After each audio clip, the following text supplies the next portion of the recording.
flag expressions comes from sign language. So we're going to do peace, bless. Now, I'm not a signer, I'm a dancer, so take this with a grain of salt. It's designed as a foundation on which to build a movement vocabulary. So it's not meant to speak to the deaf or anything.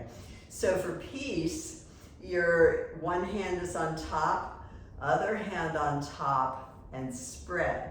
And if you make it bigger, it's bigger and spread. So with flags, one down, the other one down, and spread. So it's over, over, spread. So this is a nice one if you're exiting, going down the aisle, over, over, and peace to the people over there, over, over, peace, like that, over, over, peace. By the way, with these flexi rods, you just fold them in half and wrap it around like that, and then just tuck it.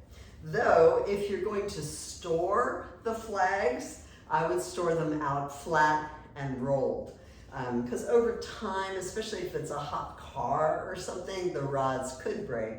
But if you're going to travel, a short period of time, that's a nice way to travel with them. The sign language for bless is say your hands are facing each other and you're making fists like that. So your fists are together and your thumbs are under your chin and spread.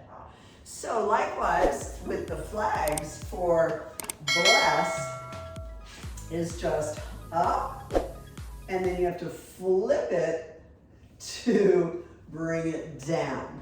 So it's up, flip, down for bless. I like to do to the side, blessing the people that way, and bless, just a gentle twist. By the way, whenever you twist, it's a good idea to turn that back leg inward so that you don't pull on your knee.